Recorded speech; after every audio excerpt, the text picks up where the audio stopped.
Women had been misrepresented and maligned throughout history, especially those that were powerful, and especially those who may at first seem to have been beautiful. Agrippina, wife, mother, and sister to 3 different Roman emperors, was known for her beauty and how she used it to gain power through seduction. She's also thought to have poisoned dozens that displeased her.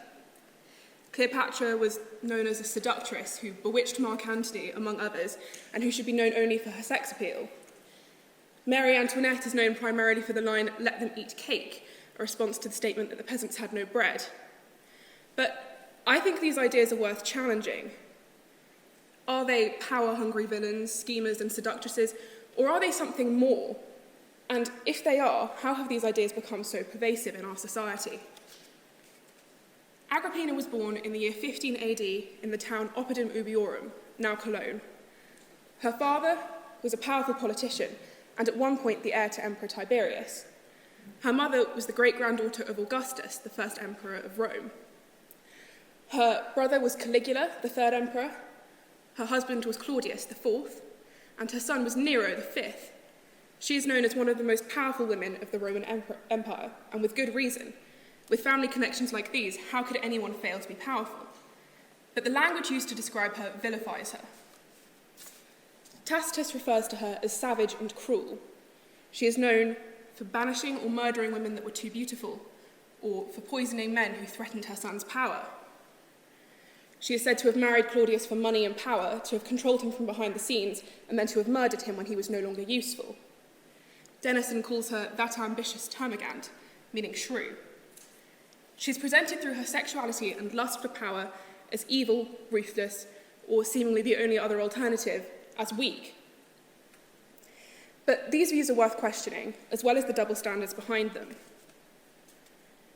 She is also suggested to have had incestuous relationships with her brother Caligula and her son Nero, but these are not persuasively supported.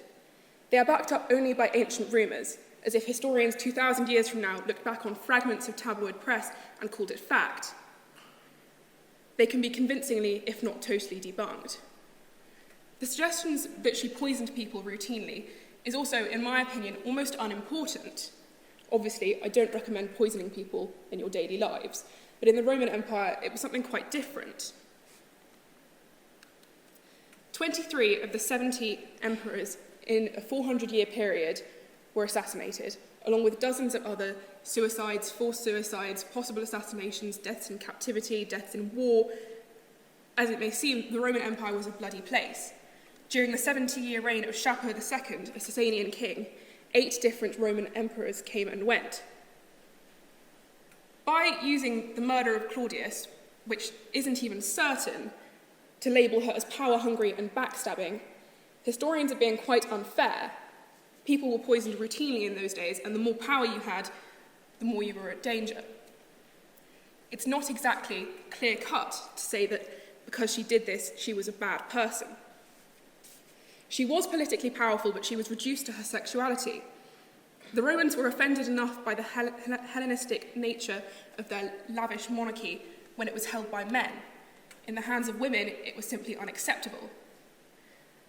A woman's power is dangerous and new, and by discrediting her, the historians became more comfortable in their own superiority. What about Cleopatra? She spoke Greek, Egyptian, Median, Parthian, Syriac, Ethiopian, Troglodyte, Hebrew, Arabic, and probably more. She studied geography, history, astronomy, international diplomacy, mathematics, alchemy, medicine, zoology, economics, and more. She led armies both on sea and land. But she's only known for being beautiful. In fact, she probably wasn't very beautiful at all, and this is backed up by statues, coins, and paintings of the day. Just look at the difference between their representation and ours. But she was very, very intelligent, charismatic, and powerful. She influenced Julius Caesar and Mark Antony, and this wasn't liked by the writers of the time or later. And so she was presented as vapidly sexual, exotically beautiful, and that was it. Hundreds of years later, Marie Antoinette was reduced to a scapegoat. The accusations against her had to be extreme enough to satisfactorily blame her completely, said René Girard. She became a caricature of her true self, to personify not only the problems of the French monarchy, but the problems of women in power too. Pamphlets, engravings, newspapers, books, comic strips, all of these attempted to sexualise the Queen and strip her of credibility and trust, and they're actually too sexualised for me to put any on this PowerPoint, so that kind of shows how bad it was. She actually held a lot of influence over the King's decisions and the appointments of his advisors, to the point that she could start charities, such as one supporting unwed mothers. Let them eat cake, a reply to the statement that the peasants had no bread, was actually said by a Spanish princess over 100 years before.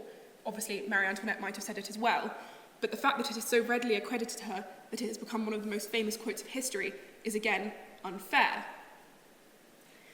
But a patriarchal society permeated Europe for a very long time, reflected and augmented in the church, the monarchy, and inheritance. From Agrippina to Marie Antoinette, from empresses, queens to pharaohs, the image of women in power was twisted to fit the preconceptions of what men wanted to believe, that of debauchery and incompetency. But why would anyone fake this? Surely they wouldn't. Actually, it's all too realistic and believable. Whether it was a vendetta against imperial power, a desire to down the monarchy, or something entirely other than those, smear campaigns against women have been used throughout history to discredit them or the people around them. It was easy. And the resulting historical accounts are believable, especially given how few sources remain from the classical times. In Agrippina's case, Tacitus was against the institution of empire, and Suetonius is widely regarded as unreliable, a gossip more than a historian, and a biographer more than someone who presented actual fact. But the scarcity of material from that time creates a vacuum of truth in which anything can be believed if it's repeated for long enough.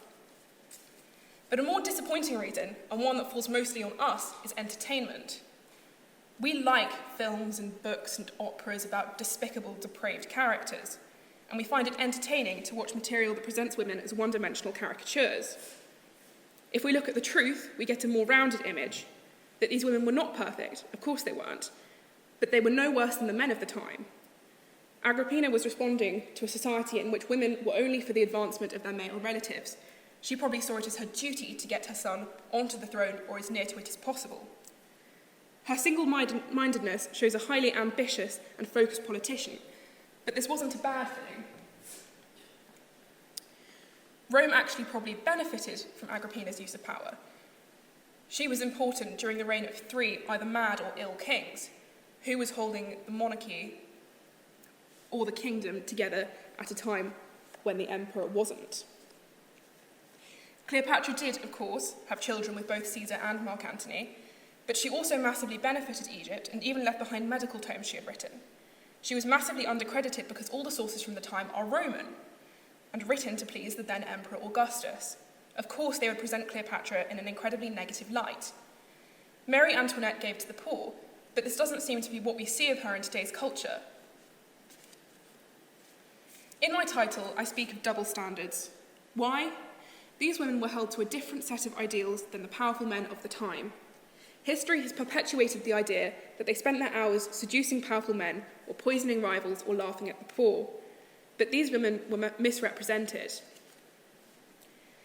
They were dismissed and reduced to their evil, sexual, usually fake deeds.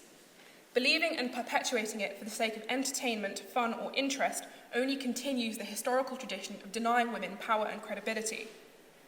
It was done with all 3 of these women, and many more besides, Elizabeth I, Anne Boleyn, and others. In the future, I ask you to challenge these preconceptions. Were they really like this, or has history warped their identities to the point of caricatures? Think about the films that are meant to be historical.